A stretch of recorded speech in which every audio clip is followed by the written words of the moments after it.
award-winning Tennessee Wildcast is on the air with the latest on hunting, fishing, boating, wildlife watching, and all things outdoors. Make welcome your host, drummer and outdoor expert novice, Jason Harmon. All right. Hello, everybody, and welcome to this edition of Tennessee Wildcast. Hey, thanks for tuning in. Thanks for watching. Thanks for listening. We are at the Bartlett Range again today in West Tennessee and visiting with some folks.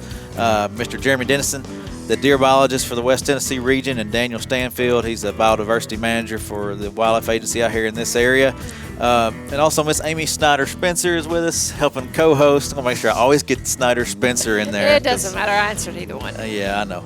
But she's our information guru out here and helps us make things happen in Region 1 as far as information goes, and we appreciate everyone being here with us today. Thank you. Glad to be here. We're going to be talking about CWD today. Oh, yeah. The three of us talk about it quite a bit, don't we? Story of my life. Have we talked about it enough? I don't think so. We're going to talk about it again today. We're going to describe the process. We're going to talk about how to get your deer tested, the process of doing all that. Basically, we're going to answer some of the most commonly asked questions. And it's what everybody's asking and everybody wants to know, so we're going to make sure everybody understands it today. And if you don't understand it after today, then I don't know if we can help. Yeah, I agree. I don't know what else we can say. We'll do our best. Yeah, we're going to do what we can do. So let's start off at the top of the list here. Number 1, describe how the process works from the time a hunter kills a deer to getting back the results. So where can you take a deer? When you kill a deer, depending on what you want to do with it, if you just want to have it processed, or if you take it to a taxidermist, or if you home process, there's really 3 methods. So okay, we're partnering with processors, and those guys are either saving heads for us to collect the samples, or some of them are actually going ahead and taking the samples themselves. Okay. The taxidermists are collecting samples on deer that they take in. And then for folks who home process, do their own thing, we have the freezer locations that are scattered throughout the counties. We actually have 27 in 8 counties. So if you take your deer home, process it, take the head off, drop it in one of our collection freezers, and we'll take it from there. Okay. How long does it take for a sample? How long does it take to pick up a sample? Well, I'll take that one. Yeah, it's going to be different depending on when that deer head is dropped off in the process or dropped off in the freezer. So if it's a Friday, we're going to do our best to try to get the freezers cleaned out before the weekend, because that's when the majority of the hunters are going to be submitting heads to us. So if you drop that deer, if you harvest a deer on a Friday and you drop it in a freezer, well, technically we're not probably going to get to that head till on Monday. We're going to have these routes, work with the processors, go by, pick all the heads up out of the freezers, kind of start clean slate for the next week. Mm-hmm. And then once we get that deer head in our possession, we're going to take it to our facility that we've got set up, and we're going to pull the samples. So we're going to have hundreds of deer coming in. We've actually got some guys dedicated just for the CWD sampling this year. It's going to help us out tremendously. Last year we didn't have that help.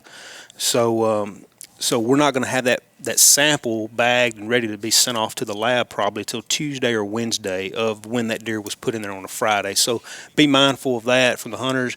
And then also if you're dropping it off at a taxidermist, it may be a week, or I don't know how long it's going to take for the taxidermist to finally get to that sample. Mm-hmm. So it could be a little longer, that method. Yeah, because they're going to probably be backed up with other deer and other things that they're dealing with. And then once we get a deer head at our facility, which we're going to go into a little bit more later, that's going to take a while, because you all may have to go through 100 deer heads once you're actually cutting samples. Right. Okay, and then the deer processor, he's going to probably take the sample fairly quick if he's butchering the deer, right? Or mm-hmm. Yeah. And that one might be probably come back pretty quick, I guess. Y'all get that sample fairly quick. And we'll get those picked up just as our routes run, on Mondays, we'll pick up, kind of what they collect over the weekend. So that'll get lumped in with what we process there at our facility. Okay. So then you send these off and results come back. What are folks looking at for results? You should probably expect 2 to 3 weeks, just to be on the safe side. We've done a lot to speed up that process, to make it run as efficiently as possible. So we're trying to trim off of that turnaround time, but to be on the safe side, you should expect a wait of about 2 to 3 weeks. Okay. All right. So then let's walk through how to drop it off at a freezer. That's probably going to be used by a lot of people if they process their own deer. A lot of people process their own. Right. And if they're going to drop it off at a freezer location, let's just kind of describe how you would suggest someone to drop that off and what the process is. Okay. Well, first of all, as you're skinning, quartering your deer up at your house, go ahead and remove the head because our freezers have everything you need except for a saw. So you'll need to do that before you come to the freezer. Okay. All right. You can put it in your own bag and, have it. When you get to the freezer, we'll have bags if you need them. We'll have these CWD sampling tags, okay, and zip ties and everything you need for that process. So there's actually a permanent marker there, so you can fill these out. Basically, you just fill in all the information that needs to remain with that head until we collect the sample, and we'll take it from there. Now, we do need to remind someone if they have a buck, have an antlered deer, and they go over that process with them if you're going to drop it in a freezer. If you kill a buck that you want to do a European mount with, your best bet is going to be to take it to a taxidermist or take it to a processor, because they can actually take the sample and give it right back to you. Okay. So it won't hurt that process at all. If you leave the heads that we pick up from the freezers, we're going to take the sample and we're going to dispose of them eventually. So you're not, if there's any antlers on it, you're not getting them back. Right. Yeah. More than likely. More than likely. I mean, when we get 100 coming in, it's just not feasible for our guys to be making phone calls and trying to get antlers back to people. Well, there was a special case this weekend. It was a special case. Weekend that a gentleman left the antlers, and y'all were gracious enough to give him a call and say, "Hey, did you want these?" But in most cases, you're not going to have time to do that. Well, there's instructions on the top of all the freezers, and that's actually step one on there is remove the antlers if present. So, okay. One, if most people want to keep them, and also as the season progresses, we have more people utilizing the freezers. The antlers are going to take up more space. Fill up, yeah. It helps us if you just remove them. Describe the freezer. It's a decent chest freezer, probably in most locations. It's like a medium-sized chest freezer. Wrapped with logos and stuff on it. So everything is pretty much the same. We've been using the same message, the same design, so everybody can recognize that, from our billboards to our freezers to even our drop-off location signs. They're all the same. So everyone, it's easily recognizable. Yeah, we had them in play last year during that extended season, and I think the most we had in one was like 17, and it wasn't even halfway full. So really, okay. Yeah, it accommodated a lot of deer heads. Awesome. All right, so 27 freezers. If you're looking for one, there's 27 freezers across 8 counties. And now, what if somebody kills a deer outside of a CWD zone? Or do you want these deer? Do you want these tested? Yeah. We definitely need them, and that's one thing everybody's got to remember is even though we're intensifying our focus within the CWD counties, we're still, last year we changed our method or went to a CWD risk-based approach. So all 25 counties in West Tennessee, if not across the state, we were sampling each county. We had a certain tier or a number that we had to get. So, yes, at the beginning of the season, Lake County, Weakley County, Henderson, all these counties that are outside in West Tennessee, we still have to get a certain amount of deer from that location or that county. So please, we'll have guys out on the opening weekend of muzzleloader as well as rifle, doing the same thing we've done for several years, pulling the lymph nodes, getting the biological data, the age, sex information from that harvested deer. So, yeah, we want to get them. And then once we reach that quota for that county, we won't sample as many. However, if a hunter still wants to continue to get that, he'll have the option to bring that head to one of the freezers inside the zone or carry it to a processor to drop it off to get sampled. Okay.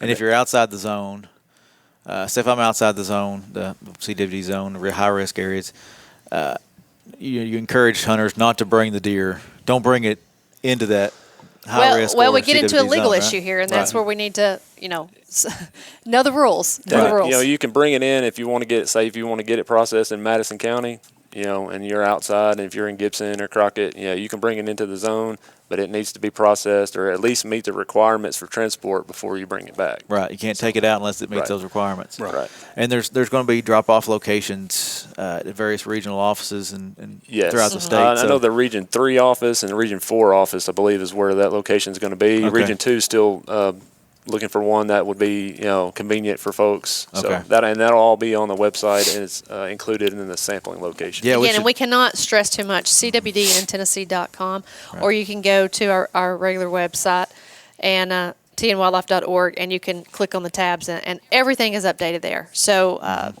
everything can be found in just a couple of clicks. So tell us about the facility. You guys, this is new to Tennessee.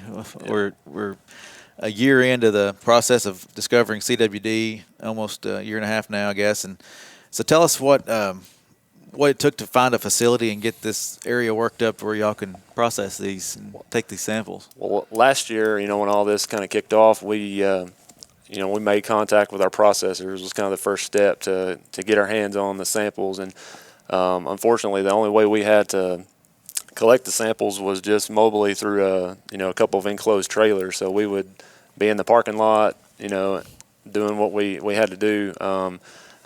Luckily, this year we'll be partnering with a local taxidermist there in Hardeman County, and it's going to make it more efficient, and it's going to be better off, in the long run. So, So this facility took some work to get going, right? We're still in the process of trying to get it up and running. We had it operational for this past weekend's velvet hunt, and all the heads that we've sampled. I think there were 61 heads, or 61 deer that were harvested within the county. And through working with our freezers, processors, and taxidermists, we were able to sample 47 of them 61. So we feel really good about that. So when we had all these heads, we brought them back to this facility that we have there in Hardeman County, North Hardeman, there at Custom Deer Processing. So, they've been gracious enough to work with us. Actually, the pictures, if you've looked at them, it was an old salt room, a deer hide salt room that they've had for 15, 20 years or whatever. And he said he wasn't going to do deer hides this year, and said, "Hey, can we do an agreement with you to come down here and utilize that?" So kind of give us a home base to bring all these heads to, where, like Jeremy said, we're not working in enclosed trailers or on tailgate of a truck or out in the rain. Or Hey, I'll actually have some more warm to work up some. Absolutely.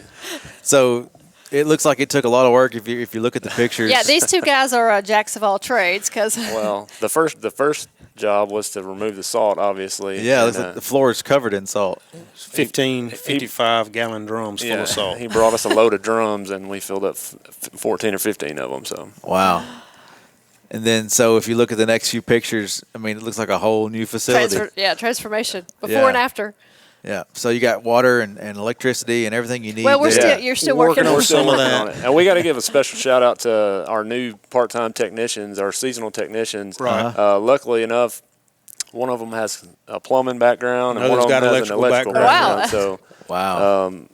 Big shout out to those guys, because they helped us tremendously. And they're still helping us, and they're going to be, the main guys running the routes this year, picking them up for us, getting them back to the facility. So, if you see them there at the processor, if you got any questions, hit them up, ask them.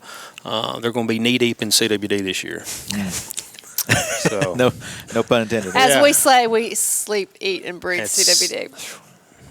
So I'm looking at some of these pictures, flipping through them, and I see the sample of the lymph node there that you've pulled. Explain to the folks that if you're dropping it off at a freezer location, how much neck you need on this deer and how much to leave so you can get an adequate sample. Yeah, you don't want to cut the head off right behind the jawbone. You want to leave us, 3 to 4 inches at least. If you leave more, too much is fine, but we'd rather have too much than not enough. Right, as we go in right in front of the Adam's apple. So if you cut too short, chances are we're not going to be able to collect the sample. So just keep that in mind. Another thing to kind of bring up too, we had several of these last year. I know there's a lot of hunters out there that like to head shoot the deer because they don't want to waste meat. Well, just remember, if you head shoot that deer, there's a good possibility we're not going to be able to get a sample. Okay. I never thought about that. People like to do that. All right. So tell us about the. I know. I made him smile in the photo. Oh, yeah. I was like, come on, Jeremy, smile. Yeah, we're laughing at the photo here that he's holding up the velvet deer that came in, and the one we graciously was able to get back to the guy that he wasn't sure exactly the full process of how to drop it off at a freezer location, and got a nice grip and grin photo Yeah. there. Well, That's what they call the money shot in the outdoor industry. I think so. I think so. You should have held it out just a little bit further. Yeah. Got to roll a Mart in the picture. Right. So just talk a little bit about the earn-a-buck process and how that works. Tell the folks at home what that's all about. Yeah.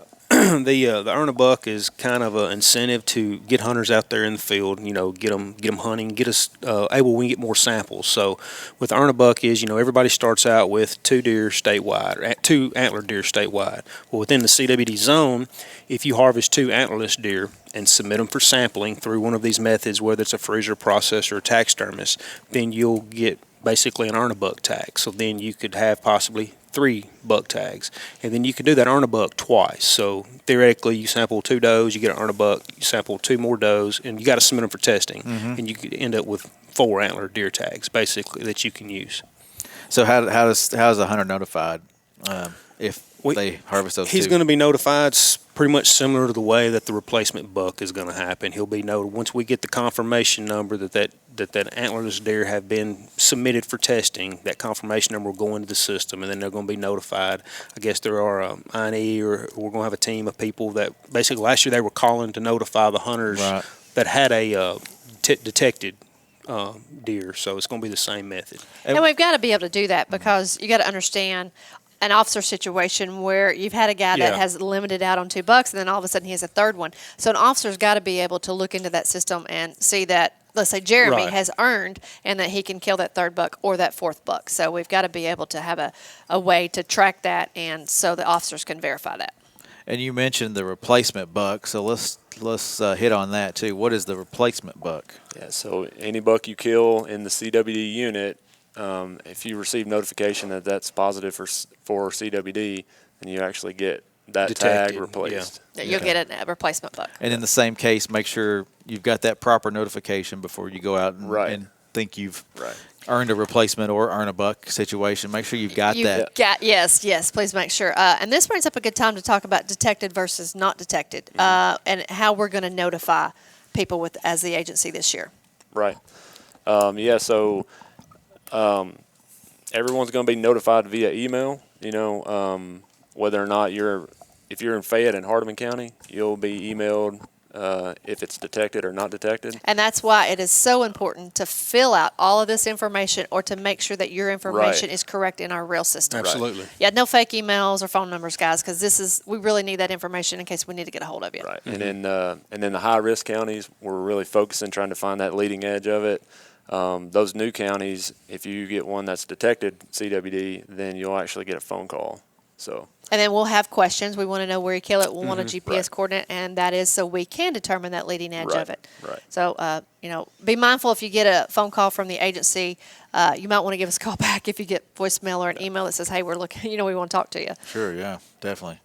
Now, not detected can check their results online. Correct. That's why it's important to keep up with your confirmation number. You can just log in on our website, and there's going to be a link that will carry you to, and you just basically search for your confirmation number. And I did that last year, and it was super easy because I didn't get an email, and I was in Hardeman County. And I was like, I wonder, I know I've not got a phone call. And I know I'm going to get a phone call. So I got on there, and sure enough, you just scroll down by your confirmation number. There's no names or anything on there. No. It's just all confirmation number, and you can check it that way. And that's actually detected and non-detected. Yes, that's detected and non-detected. The detected will be first. Yeah. They were last year. I assume it's going to be the same this year. And I think they were red on the screen, and then you just scroll down. Yeah. And you never realize how many we harvest until you start looking for your number, and you just keep scrolling. Just keep scrolling. Yeah. So I know you guys work really, really hard to get to this point where you know how to take these samples. I mean, last year was kind of a new thing, and now you've got a team assembled and guys that can help. I've got to brag on these 2 guys. Okay, when this came out last year, these 2 guys worked 18, 20-hour days. They both worked Christmas Day, doing samples, making. I mean, last year it was crazy on our end, and there was a lot of times where I don't think you all knew what was going on. I think I knew what was going on, trying to talk about stuff, and these 2 guys took it and they ran with it. Jeremy had been in the job 10 days. 10 days. Yeah, I mean it was busy, but then again, we had a lot of help going, from the get go there with different folks who have different jobs throughout the agency kind of it was statewide. above and beyond their We had people coming from all parts of the duties. state Yeah. to come out, help out on these checks. And I mean, there were weekends where it was freezing cold and it was pouring rain, and people were Nasty. sitting in trucks and they were under pop-up canopies, tents. and we had tarps trying to keep wind off Hugging of them. Mr. Heaters. Yeah, hugging Mr. Heaters, and we couldn't have done it without everyone across the agency. That's right. Well, tell the folks what kind of training y'all had to go through and different learning processes you've had to go through here in the last year to get to this. I've seen pictures from some of the stuff that Amy's taken, Well, we did have a workshop, but Yeah. first we had the learn as you go, fly Right. by here. Just Well- talking with other state agencies, seeing, when it came to their state, what did they do wrong? What did they do right? So you don't make that same mistake twice. And, and Dr. Dan Grove's been great. He's been great working with us, explaining to us, telling us the process, because he's been in 2 other states that's had it and went through this. So, we've just done little workshops amongst our agency personnel. So, your officers, your wildlife technicians, your biologist manager, everybody knows how to pull it. So we're not in one county and we get a call 4 counties over, we need to go pull a sample. So pretty much all agency guys are going to have these little kits in their trucks. They can pull the sample. We've got guys that are picking up roadkill if they see it, just testing. That's another sample that we get. Mm-hmm. And not only that, we had a little CWD training back in the summer, Right. where U.S. Fish and Wildlife veterinarians came in, and Dr. Grove, our veterinarian, state veterinarian, and we actually hosted how many different there was It was probably 7 or 8. 8 different agencies, groups that were there working. We had some park rangers, we had U.S. Fish and Wildlife, other employees that all came in, and we had a whole afternoon of pulling samples and how to properly handle and submit samples. And actually, one thing that we were doing was testing for ticks, which is something that we haven't talked about, but we were actually pulling tick samples then. Right. So what was that information? What were you gaining from those tick samples? there's actually, what school's doing the research? It's a UT It's project. UT Project's doing the research on tick diseases. Yep. So, Gotcha. and we were pulling those. Now, are y'all pulling any when you do any right now, or is that just No. what we did in the summer? Just what we did in the summer. So what about roadkills? You mentioned roadkill deer and sick calls. What if you get these calls? Are y'all going out and sampling these deer, or looking for these deer, or trying to find sick deer? On the roadkill, like Daniel alluded to, each county has a quota as far as the number of deer we need to sample. And I know last year we finished up several of the counties in West Tennessee just kind of cruising for roadkill. So again, that's just another way that we come about a sample. So yeah, I mean that's important. What if somebody calls and says, "Hey, I've got this deer. It's walking around funny and looks like it might be sick, and hey, it's got EHD." And that is, you right now everyone wants to assume the worst. Right. But right now we're seeing more EHD than we're seeing anything else. It's that time of the year. EHD is transmitted by midge flies, and deer can actually survive that. But they could also mimic the same signs and Right. symptoms of CWD. So if you do have one, contact us and let us know. But please, please don't take the worst case scenario that it's CWD. Be mindful that right now it could very well be EHD. But if there's a deer that's just not acting right, we do want to know about that. And we actually have a new sick deer reporting system. Okay. That's just I don't think it's been released yet, but we're working through some testing with it right now. Awesome. So that's a way that we'll be able to track a lot of these calls, and it'll give us the location and certain details about each case, so that if it's something that we feel like we need to follow up with, we'll be able to contact the person. Until that system's in place, would you recommend just call the regional office? Call the regional office. That's what yes. most people are doing right now. Okay. TNWildlife.org. You can find those numbers. All those numbers are there. You can call us and report those.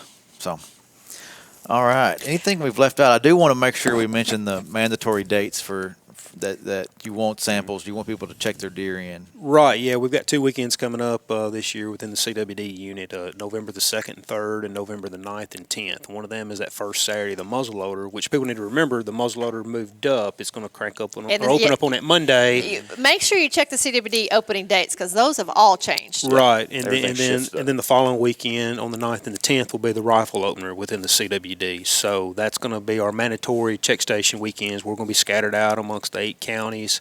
Want you to bring your deer in, and we can check it in. We're going to have our iPads and computers there. We can check it in for you.